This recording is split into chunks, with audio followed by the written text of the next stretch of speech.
अध्याय 8 वचन 6, 7, 8 तीनों आयत को हम एक साथ पढ़ेंगे। रोमियो अध्याय 8 वचन 6, 7, 8 आयत को हम आपके लिए पढ़ेंगे। आप ध्यान पूर्वक सुनते रहिए। लिखा गया है, शरीर पर मन लगाना मृत्यु है। अब इसमें मैं आपको कोई गूढ़ बातें नहीं बता रहा हूं, एकदम सरल बात। शरीर पर मन लगाना मृत्यु है, जोखिम है, कष्ट है, बिलाप है, मुकदमे हैं, कड़वाहट है, निंदाएं हैं, गरीबी है। क्योंकि आपने क्या किया? आपने अपने जीवन को, शरीर पर मन लगाना मृत्यु है, पर आत्मा पर मन लगाना जीवन और शांति है। ये चीजें आपके वश में दी जाएंगी। घबराना नहीं, चिंता नहीं करना कि प्रभु मैं आत्मिक जिंदगी जीऊंगा कैसे। आत्मिक जिंदगी जीने के लिए जीने की शक्ति यीशु मसीह आपको देंगे। जवान की गवाही सुना भी आपने?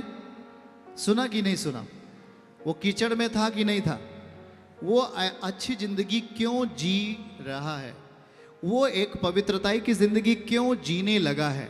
उसका एक सबसे मुख्य कारण है, वो प्रभु के साथ रहना शुरू किया। हाँ या ना? चलिए फिर से दिखाइए हमारे साथ, सब लोग बोलिए, शरीर पर मन लगाना मौत है, गरीबी है, श्राप है, पाप का अधिकार है। परंतु आत्मा पर, परमेश्वर पर मन लगाना जीवन है, शांति है। आमीन। नीचे आइए, वचन 7 बोलिए, क्योंकि शरीर पर मन लगाना परमेश्वर से बैर रखना है। आप परमेश्वर से प्रेम करते हैं? कितने लोग प्रेम करते हैं? आप प्रभु से प्रेम करते हैं? लेकिन यहां देखना है, अगर आप शारीरिक जिंदगी जी रहे हैं तो आप परमेश्वर से क्या कर रहे हैं? आप बैर कर रहे हैं। हमारे साथ बोलिए, शरीर पर मन लगाना परमेश्वर से बैर रखना है। क्योंकि ना तो परमेश्वर की व्यवस्था के अधीन है, ना हो सकता है। नीचे आइए, 8 आयत में देखिए, बोलिए, जो शारीरिक दशा में हैं वे परमेश्वर को खुश नहीं कर सकते। इसको ऐसे रखिए, आप जरा ध्यान से सुनना है।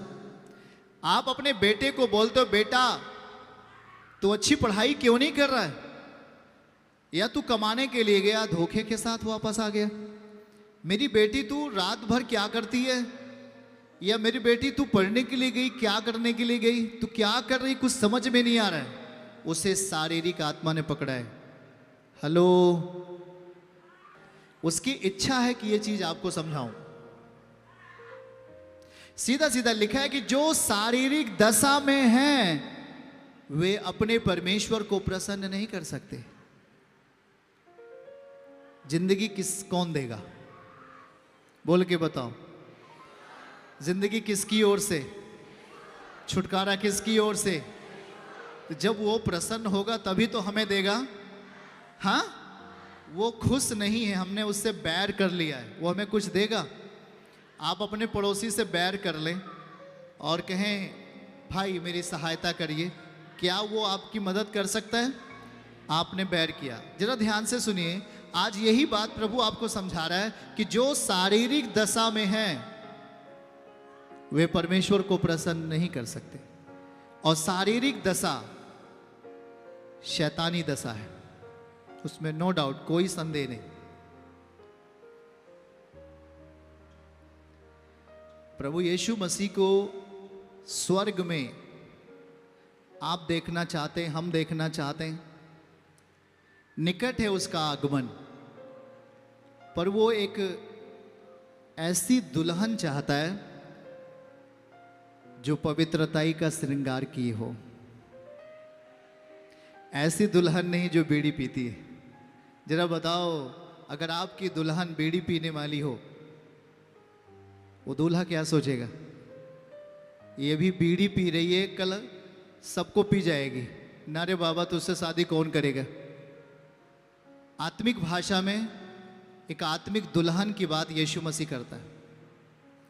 आज इसीलिए ये वचन देता है, इसीलिए ये आपको संगति दिया है, इसीलिए आपको मौका दिया है कि आप पवित्र शास्त्र लेकर हम प्रभु के सामने बैठो और प्रभु की इच्छा जानो।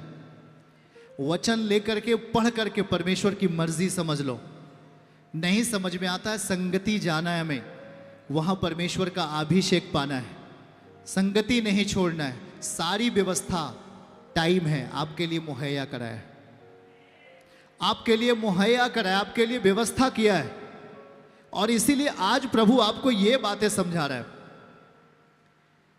कि परमेश्वर के बेटे और बेटियों, अपने आप को बहुमूल्य बनाने का प्रयास करो। दाऊद युद्ध पे नहीं गया, पाप किया, व्यभिचार किया। वो एक पवित्र जीवन जीने वाला व्यक्ति था, लेकिन वो उस दिन युद्ध में ना जा करके वो घर पे रहा। जब वो घर पे रहा, उससे बहुत बड़ा पाप हुआ। बाइबल गवाह है कि ऐसा बड़ा पाप हुआ कि उसके घर से वो पाप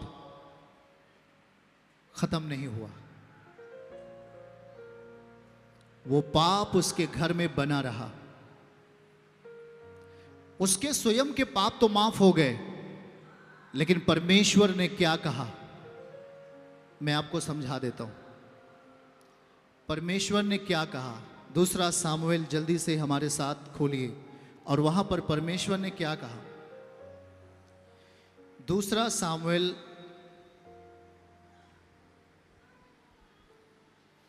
अध्याय 12 वचन 10। जब वो शारीरिक जीवन को मौका दिया, जब उसके अंदर शारीरिक लालसा आ गई और उसने शारीरिक लालसा को पूरा किया, दाऊद ने, मतलब उसके पास पत्नी थी, उसके पास बच्चे थे, लेकिन उसने दूसरे किसी व्यक्ति की पत्नी को अपना पत्नी जब बनाया, शारीरिक लालसा को पूरा किया, तो बाइबल क्या लिखा, इसलिए अब तलवार तेरे घर से कभी दूर ना होगी। इसलिए अब तलवार तेरे घर से कभी दूर ना होगी, क्योंकि तूने मुझे तुच्छ जान करके हित्ती ओरियाह की पत्नी को अपना पत्नी कर लिया।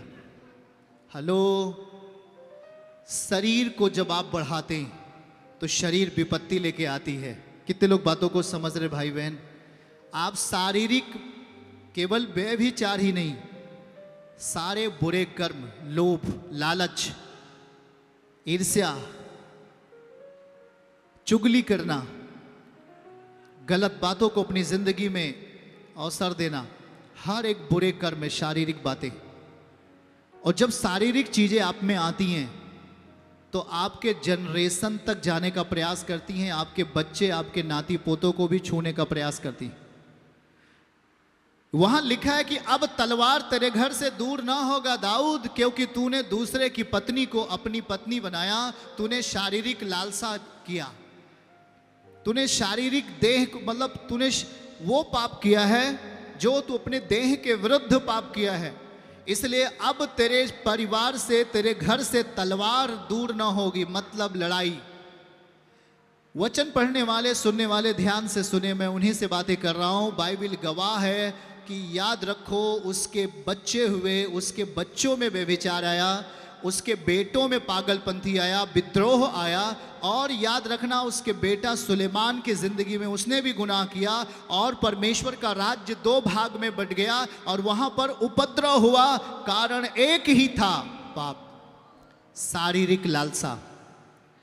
कभी भी शारीरिक लालसा आपको उन्नति नहीं देता। परमेश्वर के बेटे और बेटियों, जब भी आप शारीरिक लालसा को अपनी जिंदगी में जगह देते हो, सोच लेना 100% शैतान बड़े बल के साथ आपके घर में डांस करने वाला है। वो नाचेगा, शैतान आपके घर में नाचेगा, आपके लिए उपद्रव, आपके लिए तलवार, आपके लिए जोखिम भरा टाइम होता है। लेकिन जैसे ही आज आप सच को जान रहे हो, जैसे ही आज परमेश्वर के समीप आप आकर के उन बातों को समझने का प्रयास कर रहे हो जो हमारी जिंदगी को निर्दोष कर सकता है, जो हमारी जिंदगी को पवित्रताई में लेके चल सकता है, जो हमारी जिंदगी को शक्तिशाली बना सकता है, हमारे आने वाली पीढ़ियों को भीख मांगने वाला नहीं परंतु देने वाला बना सकता है, तो ध्यानपूर्वक सुनना। प्रभु कहता है कि जो शारीरिक दशा में है दंड की आज्ञा उन पर है, लेकिन जो आत्मिक दशा में जीने वाला व्यक्ति बनेगा उस पर दंड की आज्ञा नहीं होगी। हालेलुया। बातों को समझ रहे क्या है आप? अगर हम आगे जब पढ़ेंगे रोमियो अध्याय 8 और वचन जाइए 12 और 13 को आयत को देखिए, वहां पर क्या लिखा है हम आपके सामने पढ़ेंगे। 13-14 दोनों आयत को हम आपके साथ पढ़ना चाहेंगे और वहां ध्यान से सुनिए। यदि तुम शरीर के अनुसार दिन काटोगे तो मरोगे, उसमें कोई दो राय नहीं है। पड़ोसी को बोलो, शरीर के अनुसार दिन काटोगे तो मरोगे। यदि आत्मा से देह की क्रियाओं को मारोगे तो जीवित रहोगे। देह की क्रियाएं किससे मरेंगी भाई? ऊंचा बोल दीजिए। आपका शरीर पाप करने के लिए जाने वाला है, उदाहरण के लिए। और यदि आप चर्च में आकर बैठ गए, यदि आपके हाथों में वचन आ गया, यदि आपके हाथों में बाइबल आ गया, आप प्रार्थना में चले गए या आप आत्मिक कामों में लग गए, गारंटी 100% उसी क्षण पाप की आत्मा खत्म होगी आप में। सोच लेना इस बात को। लिखा क्या है? यदि तुम आत्मा से देह की क्रियाओं को मारोगे तो जिंदा रहोगे, और यदि शरीर के अनुसार दिन काटोगे तो मरोगे। इसमें हमारी सफलता भी शामिल है, इसमें हमारी उन्नति भी शामिल है। केवल यही नहीं, हम पाप से ही नहीं बचते, लेकिन जब हम आत्मिक जिंदगी जीना शुरू करते हैं तो परमेश्वर हमारी अगुवाई करता है। सबसे बड़ी चीज ये है। आपकी अगुवाई कौन करे? बोल के बताइए। अगर शैतान आपकी अगुवाई करेगा, भला आप बताइए आप गड्ढे में जाएंगे कि नहीं जाएंगे? और यदि परमेश्वर हमारी अगुवाई करे तो वो हमें बचाएगा कि नहीं बचाएगा? कितने लोग चाहते हैं परमेश्वर की अगुवाई को अपने जिंदगी में? आप चाहते हैं कि नहीं चाहते? जरा ध्यानपूर्वक समझिएगा इस बात के लिए। जब दाऊद ने शारीरिक लालसाओं को मौका दिया तो उसके घर से तलवार दूर न होगी, मैंने नहीं कहा, परमेश्वर ने कहा, क्योंकि उन्होंने पाप की परिस्थिति को अपने घर में आने के लिए रास्ता खोल दिया। और जब रास्ता खोल दिया तो उसके परिवार में कुछ अच्छी चीजें दिखाई नहीं दे रही थी, लड़ाई और झगड़े और व्यभिचार की बातें। आप अपने बेटों को मना करते रहोगे कि पाप मत कर बेटा, सही मार्ग पे चल, वो चल नहीं पाएगा जब तक कि उसे आत्मिक संगति नहीं मिलेगी, या जब तक कि आप उसे संग में लेकर चर्च में नहीं बैठोगे।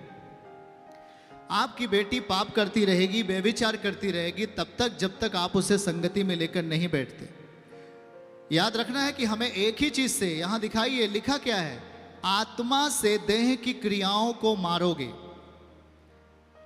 आप परमेश्वर का आत्मा ही है जो आपके अंदर की शारीरिक लालसा को क्या करेगा? खत्म करेगा। आपके खुरापात दिमाग, शैतान के बल को हमारे अंदर से क्या खत्म करेगा? परमेश्वर का आत्मा। क्योंकि परमेश्वर का आत्मा हमारे अंदर आत्मिक उन्नति लाने के लिए हर संभव प्रयास करेगा। लेकिन यदि आप में शारीरिक बल है, यदि आप में शैतानी बल है, तो आपको किसके निकट आने की जरूरत है? तेजी में बोल देंगे क्या है आप? यदि आप यीशु के निकट आते हैं तो आपकी शारीरिक अभिलाषा तो खत्म ही खत्म होगी, शारीरिक इच्छाएं खत्म ही खत्म होंगी। इसके साथ साथ परमेश्वर आपको सब प्रकार की शांति देने के लिए रास्ता खोल देगा। चर्च की सभी प्रार्थनाओं को और परमेश्वर के दास के द्वारा टीचिंग सुनने के लिए और अपडेट्स को जानने के लिए हमारे इस चैनल को सब्सक्राइब करें और साथ में बेल आइकन को जरूर दबाएं ताकि जब भी लाइव प्रार्थना हो तो सबसे पहले आप देख सकें।